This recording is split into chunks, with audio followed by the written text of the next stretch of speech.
بسم اللہ الرحمن الرحیم الصلاۃ والسلام علیکہ یا رسول اللہ وعلی آلہ وصحبہ یا حبیب اللہ لقد جاءکم رسول من انفسکم عزیز علیہ ما عنتم حریص علیکم بالمؤمنین رؤوف رحیم فانتولوا فقل حسبی اللہ لا الہ الا هو علیہ توکلت رب العرش العظیم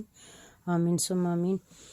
سورۃ النساء کی آیت نمبر 114 سے اس کا ترجمہ شروع کر رہی ہوں اور تھوڑی سی تشریح بھی ساتھ۔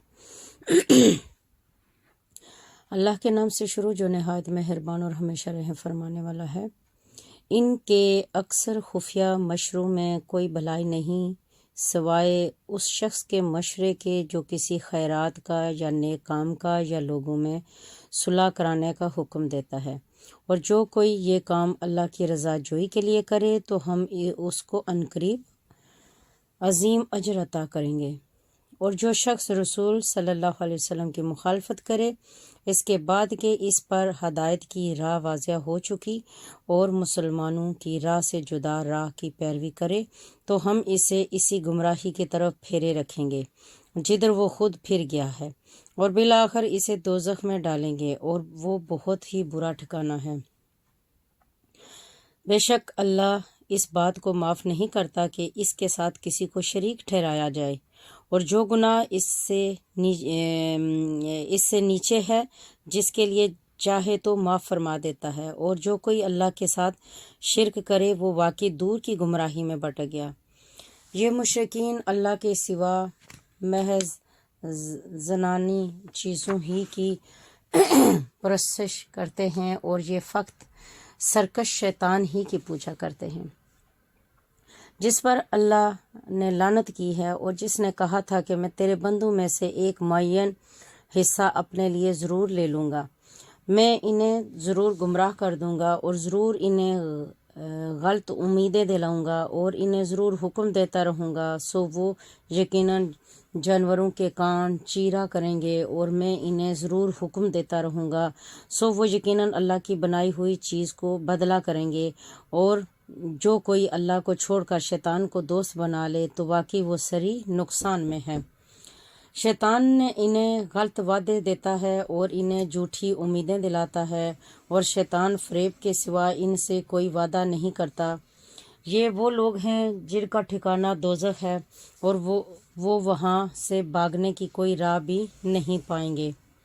اور جو لوگ ایمان لائے اور نیک عمل کرتے رہے ہم عنقریب انہیں بہشتوں میں داخل کریں گے جن کے نیچے نہریں بہہ رہی ہوں گی، وہ ان میں ہمیشہ ہمیشہ رہیں گے۔ یہ اللہ کا سچا وعدہ ہے، اور اللہ سے زیادہ بات کا سچا کون ہو سکتا ہے۔ اللہ کا وعدہ مغفرت نہ تمہاری خواہشات پر موقوف ہے اور نہ اہل کتاب کی خواہشات پر۔ جو کوئی برا عمل کرے گا اسے اس کی سزا دی جائے گی، اور نہ وہ اللہ کے سوا اپنا کوئی حمایتی پائے گا اور نہ مددگار۔ اور جو کوئی نیک اعمال کرے گا خواہ مرد ہو یا عورت وہ مومن ہے، پس وہی لوگ جنت میں داخل ہوں گے، اور ان کے تل برابر بھی حق تلفی نہیں کی جائے گی۔ اور دینی اعتبار سے اس شخص سے بہتر کون ہو سکتا ہے جس نے اپنا رخ نیاز اللہ کے لیے جھکا دیا، اور وہ صاحب احسان بھی ہوا، اور وہ دین ابراہیم علیہ السلام کی پیروی کرتا رہا جو اللہ کے لیے یکسو اور راست روح تھے، اور اللہ نے ابراہیم علیہ السلام کو اپنا مخلص دوست بنا لیا تھا، سو وہ شخص بھی حضرت ابراہیم علیہ السلام کی نسبت سے اللہ کا دوست ہو گیا۔ اور یہ سب اللہ ہی کا ہے، اور کچھ آسمانوں میں اور جو کچھ زمین میں ہے، اور اللہ ہر چیز کا احاطہ کی فرمائے ہوئے ہے۔ اور اے پیغمبر، لوگ آپ سے یتیم عورتوں کے بارے میں فتویٰ پوچھتے ہیں، آپ فرما دیں کہ اللہ تمہیں ان کے بارے میں حکم دیتا ہے، اور جو حکم تم کو پہلے سے کتاب مجید میں سنایا جا رہا ہے وہ بھی ان یتیم عورتوں ہی کے بارے میں ہے جنہیں تم وہ حقوق نہیں دیتے جو ان کے لیے مقرر کیے گئے ہیں، اور چاہتے ہو کہ ان کا مال قبضے میں لینے کی خاطر ان کے ساتھ خود نکاح کر لو۔ اور نیز بے بس بچوں کے بارے میں بھی حکم ہے کہ یتیموں کے معاملے میں انصاف پر قائم رہا کرو، اور تم جو بھلائی بھی کرو گے تو بے شک اللہ اسے خوب جاننے والا ہے۔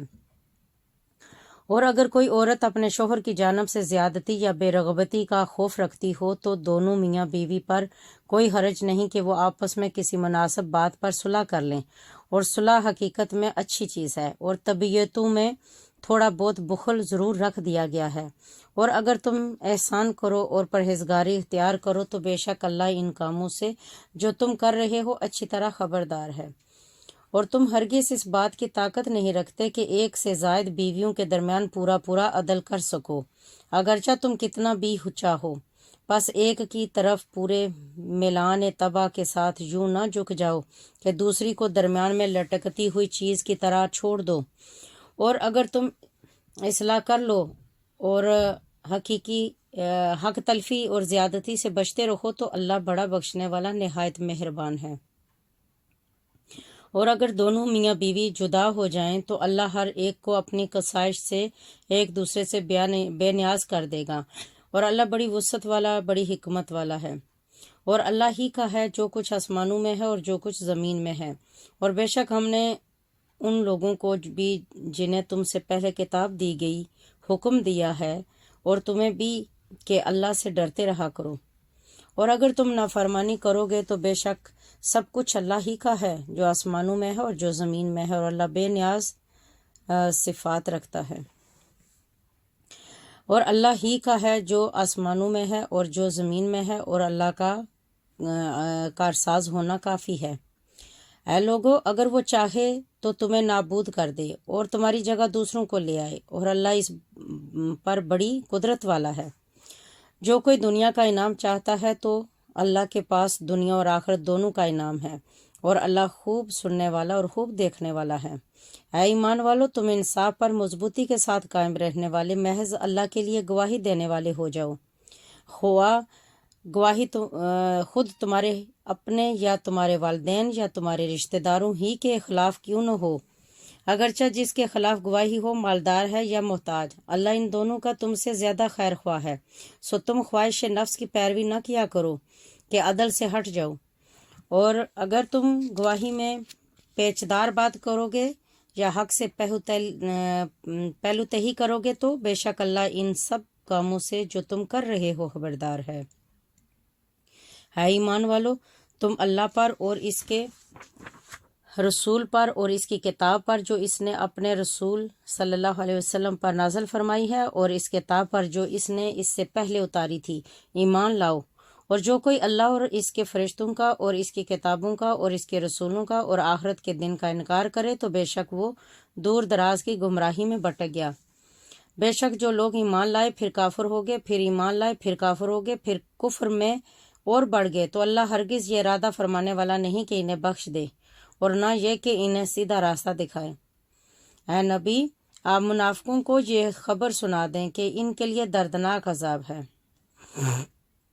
یہ ایسے لوگ ہیں جو مسلمانوں کی بجائے کافروں کو دوست بناتے ہیں، کیا یہ ان کے پاس عزت تلاش کرتے ہیں؟ بس عزت تو ساری اللہ تعالیٰ کے لیے ہے۔ اور بے شک اللہ نے تم پر کتاب میں یہ حکم نازل فرمایا ہے، جب تم سنو کہ اللہ کی آیتوں کا انکار کیا جا رہا ہے اور ان کا مذاق اڑایا جا رہا ہے تو تم ان لوگوں کے ساتھ مت بیٹھو یہاں تک کہ وہ انکار اور مذاق کو چھوڑ کر کسی دوسری بات میں مشغول ہو جائیں، ورنہ تم بھی انہی جیسے ہو جاؤ گے۔ بے شک اللہ منافقوں اور کافروں سب کو دوزخ میں جمع کرنے والا ہے۔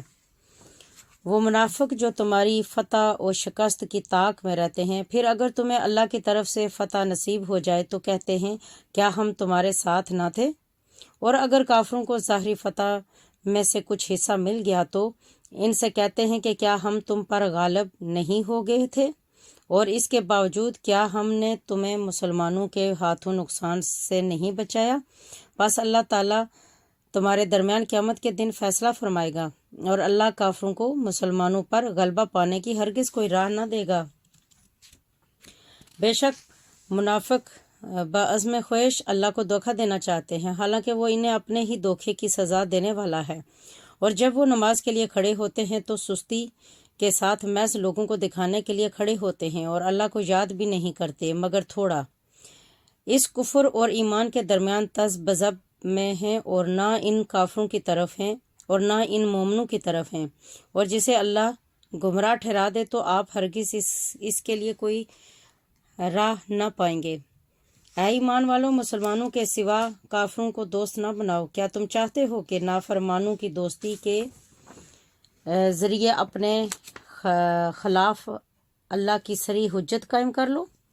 بے شک منافق لوگ دوزخ کے سب سے نچلے درجے میں ہوں گے، اور آپ ان کے لیے ہرگز کوئی مددگار نہ پائیں گے مگر وہ لوگ جنہوں نے توبہ کر لی، وہ سنور گئے اور انہوں نے اللہ سے مضبوط تعلق جوڑ لیا اور انہوں نے اپنا دین اللہ کے لیے خاص کر لیا، تو یہ مومنوں کی سنگت میں ہوں گے، اور عنقریب اللہ مومنوں کو عظیم اجر عطا فرمائے گا۔ اللہ تمہیں عذاب دے کر کیا کرے گا اگر تم شکر گزار بن جاؤ اور ایمان لے آؤ، اور اللہ ہر حق کا قدر شناس ہے، ہر عمل کا خوب جاننے والا ہے۔ صدق اللہ العظیم۔ آج سورۃ النساء کا ترجمہ کمپلیٹ ہوا ہے، 5 سپارے ہو گئے ہیں۔ کل سورۃ النساء ہی کنٹینیو رہے گی، لیکن 6واں سپارہ شروع ہو جائے گا۔ اللہ تعالیٰ سے دعا کرتی ہوں کہ یا اللہ تعالیٰ جو کچھ میں نے کوشش کی ہے، یا اللہ تعالیٰ دوسروں تک یا اللہ تیرا کلام پہنچانے کی کوشش کی ہے، یا اللہ تیرے کلام کا آسان طریقے سے ترجمہ کر کے دوسروں تک اس پیغام کو پہنچانے کی کوشش کی ہے، اس کو قبول و منظور فرما لے۔ یا اللہ 27ویں شب کی آخری گھڑیاں ہیں، یا اللہ تعالیٰ ان آخری گھڑیوں میں وہ تمام دعائیں یا اللہ تعالیٰ قبول و منظور فرما جو تو چاہتا ہے کہ ہم مانگتے اور ہم نے نہیں مانگی ہیں، یا اللہ وہ قبول و منظور فرما۔ اور ایسی دعائیں جو ہم نے مانگ لی ہیں یا اللہ اس پورے سال میں جتنی بھی دعائیں ہم سب لوگوں نے مانگی ہیں یا اللہ اور ابھی تک نہیں مقبول ہوئیں، تو ان ساری کے ساری دعاؤں کو قبول و منظور فرما، اور ہمارے حق میں ان دعاؤں کو بہتر کر کے یا اللہ قبول و منظور فرما، کہ خدا نخواستہ ہم وہ دعا مانگیں جو ہمارے لیے تباہی اور بربادی کا باعث ہو، تو یا اللہ تعالیٰ تو ان دعاؤں کو بہتر کر کے ہمارے حق میں قبول و منظور فرما۔ اور اللہ پاک جہاں جہاں مسلمان پس رہے ہیں ان کے حال پہ رحم و کرم فرما، اور یا اللہ تعالیٰ ان کے ایمان کی قوت کو قوی کر دے، اور یا اللہ تعالیٰ ہم سب کو آخرت کے دن یا اللہ سرخرو فرما اور رسوائی سے بچا دے، اور دنیا کے اندر بھی یا اللہ ہم سب لوگ جتنے بھی اس دعا کو سن رہے ہیں یا اللہ تعالیٰ دنیا میں بھی عزت عطا فرما، آخرت میں بھی عزت اور مقام اعلیٰ مقام عطا فرما۔ آمین ثم آمین، وصلی اللہ تعالیٰ علی خیر خلقہ محمد و آلہ عرشہ اجمعین برحمتک یا ارحم الراحمین۔ آمین ثم آمین۔